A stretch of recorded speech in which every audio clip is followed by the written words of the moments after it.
കൗണ്ടറേ ആ ആ എന്താ കറുപ്പസ്വാമി, കാര്യങ്ങളൊക്കെ എവിടം വരെ ആയി? സ്ത്രീധനത്തിന്റെ കാര്യമൊന്നും ഓർത്ത് താൻ കൂടുതൽ വിഷമിക്കണ്ട.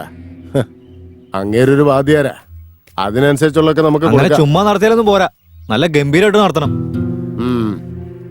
ഒരു കണക്കിന് ഗിരി പറയുന്നതും ശരിയാ. അല്ല, എന്തിനെ പറ്റി സംസാരിക്കുന്നേ? സ്ത്രീധനത്തെ പറ്റി പറഞ്ഞ. ഓ, എന്റെ അമ്മായച്ചന് കല്യാണം നടത്തൽ മാത്രമല്ല സ്ത്രീധനത്തിന്റെ പരിപാടി ഉണ്ടല്ലേ. നന്നായിട്ടുണ്ട്. കാർന്നോമാർ ഇവിടെ വലിയ വലിയ കാര്യങ്ങൾ സംസാരിച്ചോണ്ടിരിക്കുമ്പോ നീ എന്തിനാണ് അതിനിടയ്ക്ക് കയറുന്നേ? ഒന്നുമില്ല, വിട്ടുകളാ.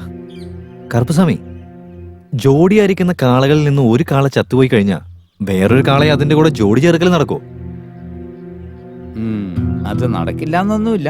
എന്നിട്ട് ഉഴാൻ വിട്ടു കഴിഞ്ഞാ കാലൊടിഞ്ഞു കിടക്കും. മൂക്ക് കയറ് നന്നായിട്ട് വലിച്ചു കെട്ടി തനിച്ച് തനിച്ച് നിർത്തണം. കറക്റ്റാ പറഞ്ഞത്.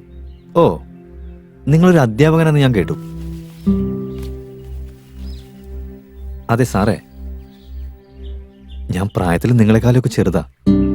എന്നാലും ഏതോ ഒരു കഥാപുസ്തകത്തില് ഗാന്ധർവ വിവാഹം വായിച്ചിരുന്നു. ഈ ഗാന്ധർവ വിവാഹത്തിന് ഒരാളുടെ സമ്മതം ആവശ്യമില്ല. സ്ത്രീയും പുരുഷനും സമ്മതിച്ചാൽ മതി, അവർക്ക് ജീവിതം തുടങ്ങാം. ഇപ്പൊ അതുപോലെയൊക്കെ ഈ കാലഘട്ടത്തിൽ നടക്കുന്നുണ്ട്. പക്ഷെ പ്രശ്നം എന്താന്ന് വെച്ചാ, നമ്മുടെ നാട്ടിൽ ഇതിന് വിളിക്കുന്ന പേരെന്താന്നറിയോ? എല്ലാരും ഇതിന് അവിഹിതം എന്നാ പറയാ.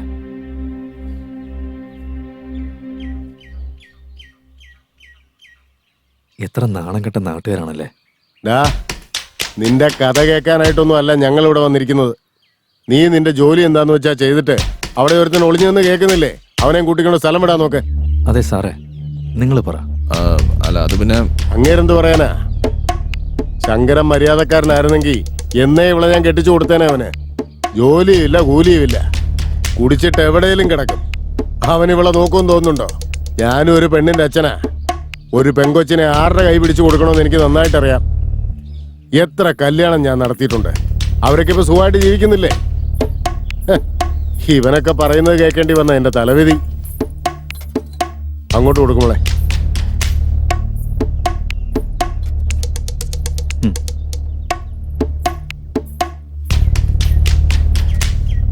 അച്ഛാ, എന്റെ ജീവിതത്തിൽ ഇത്രയും കാലം കണ്ണീര് മാത്രമായിരുന്നു.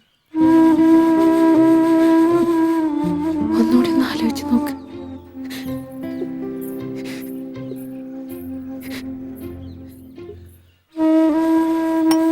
കൗണ്ടറേ, ഗിരീഷ് പറഞ്ഞതിലും കാര്യമുണ്ട്.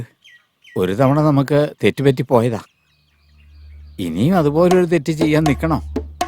ഓ, എന്നെ ഉപദേശിക്കാനും മാത്രം താനും വളർന്നുവല്ലേ.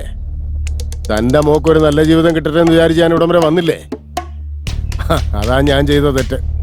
എന്റെ ചെരുപ്പൂരി ഞാൻ എന്റെ മുഖത്ത് തന്നെ അടിക്കണം. എടാ ഗിരീഷേ, എന്റെ മാനത്തിന് വില പറയാൻ വേണ്ടി ഇത്രയും നാൾ നീ കാത്തിരിക്കുകയായിരുന്നല്ലേ? ഒരു മിനിറ്റ്, ഞാനൊന്ന് പറയട്ടെ. ഇത് കന്നുകാലി കച്ചവടമൊന്നും അല്ല. തോന്നിയ ദിവസം പോലും ഒരു തീരുമാനം എടുക്കാൻ പറ്റില്ല. ഒരു പെൺകുട്ടിയുടെ ജീവിതത്തിന്റെ കാര്യമല്ലേ, അവളുടെ ആഗ്രഹങ്ങൾ ചോദിച്ച് മനസ്സിലാക്കി അതിനു പറ്റിയ നല്ല തീരുമാനമെടുക്കും. പ്രായപൂർത്തിയായ ഒരു പെൺകുട്ടിയെ കുടുംബത്തിലെ ഒരു ഭാരം ഒഴിപ്പിക്കുന്നത് പോലെ ഏതെങ്കിലും വീട്ടിൽ നിർബന്ധിച്ചങ്ങ് കെട്ടിച്ചയക്കും. ആ പെൺകുട്ടി കുടുംബത്തെ നാണം കെടുത്താതിരിക്കാൻ ജീവിതം മുഴുവൻ അവിടെ കരഞ്ഞു തീർക്കും. അവിടെ നടക്കുന്നത് ഒരു കുടുംബമല്ല, ശരിക്കും കൊലപാതകമാണ്. അതെന്തായാലും എനിക്ക് ചെയ്യാൻ താല്പര്യമില്ല. കൗണ്ടറേ, എനിക്കിത് കിട്ടേണ്ടത് തന്നെയാ. ഇവരുള്ള ഒരുത്തിനെ കൂട്ടിക്കൊണ്ട് വന്നിട്ട് നമ്മുടെ മുഖത്ത് നമ്മൾ തന്നെ കരിവാരി തേച്ചതുപോലെ ആയി.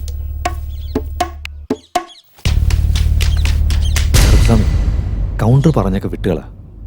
അല്ല, നമ്മുടെ ലക്ഷ്മിക്ക് ശങ്കർ നല്ല ചേർച്ചയായിരിക്കില്ലേ? ചേർച്ചക്കുറവൊന്നുമില്ല. എന്റെ മോളെ അവൻ നന്നായിട്ട് നോക്കുമെന്നോ? അവൻ കഷ്ടപ്പെട്ട് ജോലി ചെയ്യുന്നില്ലേ? നിങ്ങളുടെ മോളെ പൊന്നുപോലെ നോക്കും. ശരിക്കും ആലോചിച്ച് നോക്ക്. അവനെ നിങ്ങൾ വിശ്വസിക്കേ. ഒന്ന് സമ്മതിക്കണ്ട ചേട്ടാ. ആയിക്കോട്ടെ. എത്രയെന്ന് വെച്ചാ നിന്നോട് പറയാ, ചെയ്യുന്ന കാര്യം മര്യാദക്ക് ചെയ്യണ്ടേ? ഗിരീഷ് ഒരു നല്ല ചെറുക്കനാണെന്നാ ഞാൻ വിചാരിച്ചോണ്ടിരുന്നത്. 4 പേരുടെ മുമ്പിൽ വെച്ച് എന്റെ വില കളഞ്ഞില്ലേ അവൻ? അവനെ എന്റെ മരുമോനാക്കാന്ന് മനസ്സിൽ കണക്കൂട്ടിയില്ലേ? അതാണ് ഞാൻ ചെയ്ത തെറ്റ്. എത്ര പേർക്ക് ഞാൻ നല്ല കാര്യങ്ങൾ ചെയ്തിട്ടുണ്ട്. അഭിമാനമാണ് എന്റെ ജീവൻ എന്ന് വിചാരിച്ചോണ്ടിരുന്നവനാ ഞാൻ. ആ എന്നെ അവൻ നാണം കെടുത്തിയത്.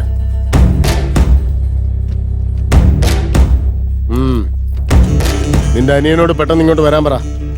ഇവളുടെ കല്യാണത്തിന്റെ കാര്യങ്ങൾ ആലോചിക്കാൻ വേണ്ടി. ഒന്നുകൂടെയൊക്കെ ഒന്ന് ആലോചിച്ചിട്ട് പോരെ. കൊണ്ടുപോടി.